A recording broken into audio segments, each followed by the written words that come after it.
Como nós havíamos falado na última reunião do clero, a pedido de muitas pessoas, a gente trouxe para falar para os coordenadores de catequese uma professora catequista que trabalha junto com a pessoa com deficiência. Para a gente falar a mesma linguagem que os nossos coordenadores que já receberam essa formação, nós pedimos ao Padre Carlos e convidamos a Gorete, que trabalha lá em Pará de Minas. Ela é especialista em educação inclusiva, professora da FAPAM, já trabalha na PAI há muitos anos, né? Catequista também, leiga, engajada na igreja.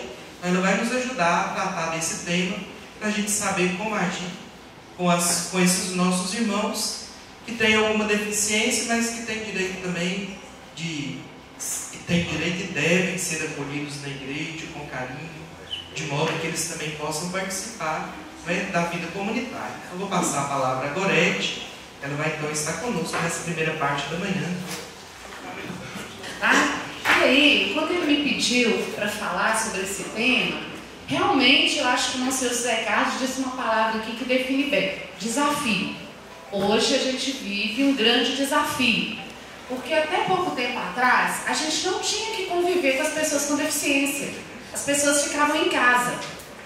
Hoje elas estão aí, participam da igreja, participam de festa, trabalham, vão à escola, são nossos vizinhos, saem à rua, brincam quando são crianças, fazem arte, fazem bagunça também, estão aí.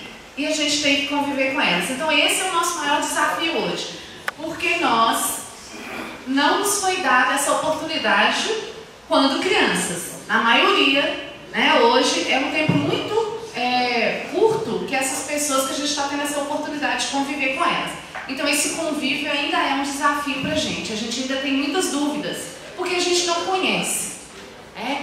A inclusão é uma palavra hoje que está na moda, todo mundo fala de inclusão. Inclusão é participar.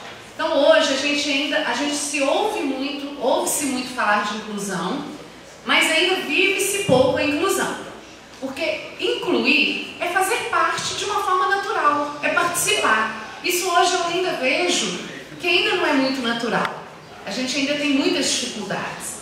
E estar incluído é participar daquele grupo de uma forma simples, natural, de conviver junto, de fazer parte. Não é estar ali. A gente ainda vê muito a pessoa com deficiência nos lugares. Estar ali não quer dizer estar incluída. Para estar incluída, ela tem que fazer parte daquele grupo. Ela tem que conviver com aquele grupo, ela tem que atuar junto com aquele grupo. Aí sim, ela está incluída. E isso vale para a escola, para a sociedade, para a igreja, para a vida cristã e na catequese. Então hoje, qual que é a orientação das crianças com deficiência? Vão para o catecismo próximo à sua casa. Onde tem catecismo? É lá que ela tem que estar. Hoje, a gente não tem que oferecer para a pessoa com deficiência uma catequese separada.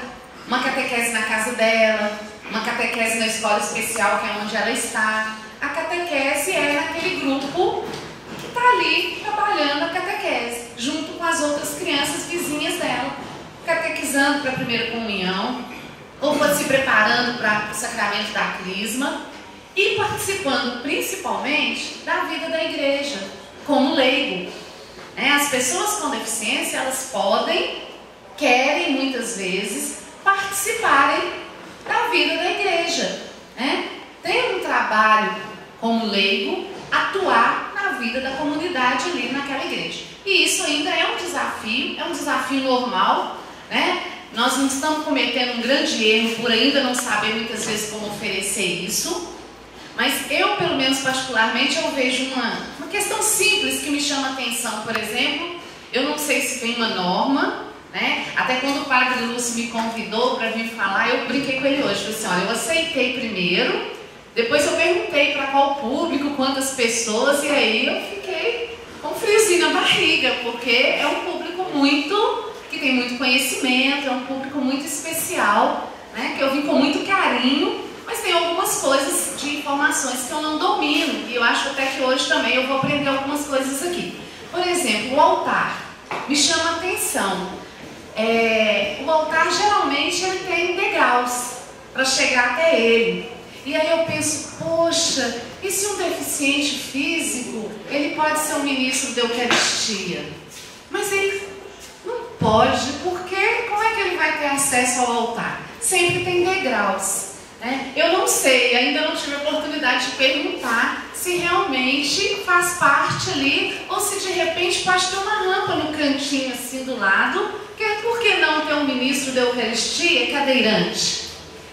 E eu acho que a igreja aí ela tem um papel fundamental, porque aí a partir do momento que a pessoa com deficiência participa da vida da igreja, ela atua na sua comunidade, as pessoas vão também, é uma oportunidade das pessoas irem aprendendo a conviver com ela, a entender que não é tão difícil assim, mas que a gente precisa estar junto para aprender como fazer, como lidar. Então foi isso que eu trouxe hoje aqui. A inclusão, eu vejo que ela é uma questão interna. Não adianta ninguém dar aula, eu dou aula na faculdade sobre educação inclusiva, mas qual que é o meu papel lá? É informar para as pessoas cada deficiência, como lidar, algumas estratégias na área educacional. Mas inclusão não se ensina.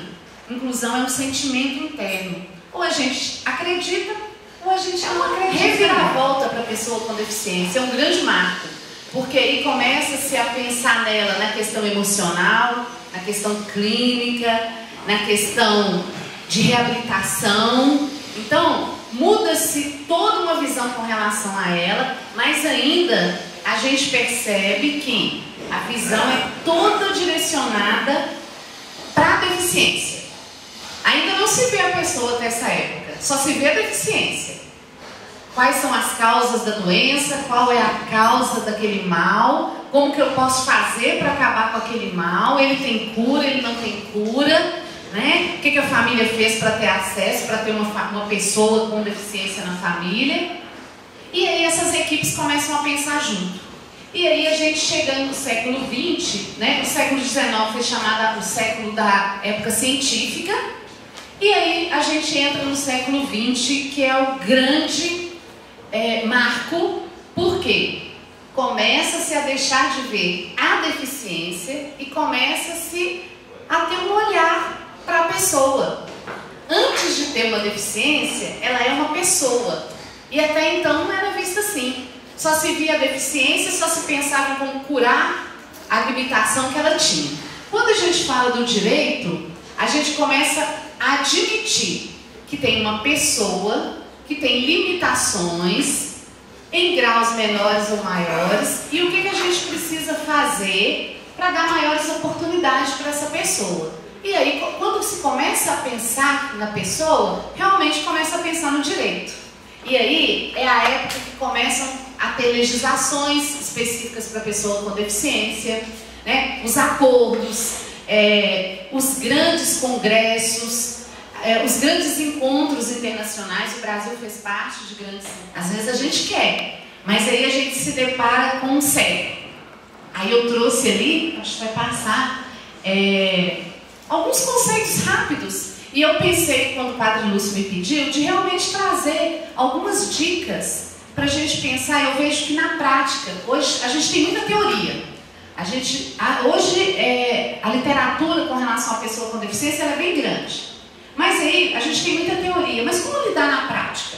Aí lá na igreja chegou um cego.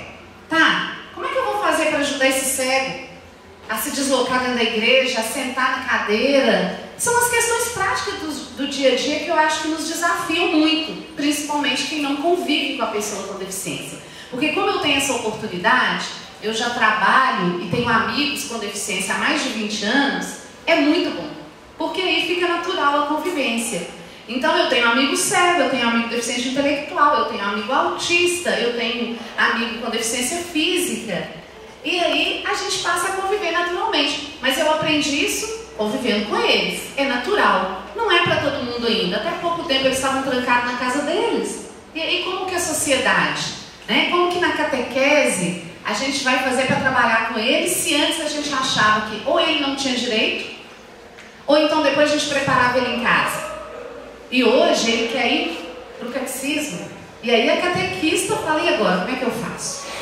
E eu acho que aqui, no grupo, mais pensando também na realidade da igreja, de participar participação na missa, em outras atividades dentro da igreja. Então, deficiência física é uma alteração completa ou parcial dos membros superiores e inferiores, acarretando o comprometimento da função física. Ter uma deficiência física não significa ter um rebaixamento intelectual. Isso muitas vezes é confundido. Vê-se um cadeirante e acha que ele não entende o que a gente está falando ou que ele tem uma dificuldade. Às vezes sim, às vezes não. Como que a gente vai descobrir? Conversando com ele. Não existe outro caminho. Né? Imagina se eles forem andar com um diagnóstico embaixo do braço e apresentar para a gente. Não tem como. A gente tem que conversar com eles. Porque o deficiente físico, se ele tem uma deficiência física adquirida por um acidente, é uma limitação física, ponto. Foi o que eu falei aqui, que eu penso que eu nunca vi, por exemplo, um deficiente físico ministro da Eucaristia. Seria muito interessante. Mas ele teria que ter acessibilidade até o altar.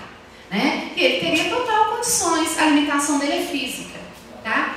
Existe aquela pessoa com deficiência física que também tem outras limitações. Porque se a deficiência ela foi no momento do parto, ela foi adquirida ao nascer, ou durante, ela é genética antes da criança nascer, muitas vezes essa lesão ela não vem só com a lesão física. Muitas vezes tem uma alteração na fala, muitas vezes tem a questão intelectual, da deficiência intelectual. Né? E a gente só vai descobrir convivendo com ela. E aí uma questão prática da catequese que a gente vive muito é o seguinte, a questão da Eucaristia. Aí querem fazer a primeira comunhão. Bom, existe a questão da catequese, da orientação, do aprofundamento, mas existe também a questão prática que a gente não pode sair dela, que é o seguinte, um deficiente físico com uma lesão, que a gente chama de deficiente múltiplo, ele tem físico, intelectual, muitas vezes eles têm dificuldade para engolir. E aí, querem fazer a primeira comunhão. Muitas vezes, quando são casos múltiplos, a busca da família. A família quer que aquele filho comungue com eles. A comunhão tem essa importância e eles querem. Muitas vezes não é um desejo da pessoa com deficiência. Mas se aquela pessoa com deficiência participa da missa, ela vai sempre com a família, ela entende ali que existe uma cerimônia, às vezes pela limitação intelectual, ela não possa entender a questão da Eucaristia, mas ela sabe que todas as pessoas que participam ali têm direito a essa comunhão e ela quer participar. Então, uma questão prática que realmente acontece. Já aconteceu, eu já tive relatos disso. De às vezes a catequista não sabia disso, o padre não sabia, e na hora da primeira Eucaristia, a igreja lotada oferece a hóstia e ela engasga e não consegue engolir. Isso pode acontecer. A gente tem que se preservar de que essas situações não aconteçam. São constrangedoras, são difíceis de resolver de forma imediata. Então, realmente, é importante, porque isso acontece. Então, o que a gente precisa fazer? Olha, se tem uma dificuldade, a gente já viveu situações, o padre Rafael não está aqui não, né? Foi quando ele trabalhava lá na paróquia de São Pedro com o padre Rafael. Lembra, padre?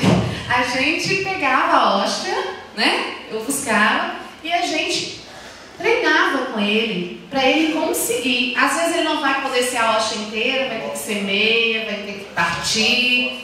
Mas aí a gente vai preparar para que na hora da primeira Eucaristia a gente não aconteça uma situação desagradável, que é desagradável para a família, para a pessoa com deficiência, para o padre que está ali e para a comunidade de uma forma geral. Aí cria uma confusão. Então realmente tem situações que a gente precisa cuidar delas antes. Nós que estamos conduzindo temos que descer de costas. Nunca a gente desce uma rampa com o cadeirante de frente. Porque se tiver qualquer obstáculo no chão, trava a cadeira, e se ele não estiver preso com o cinto, ele cai de rosto no chão.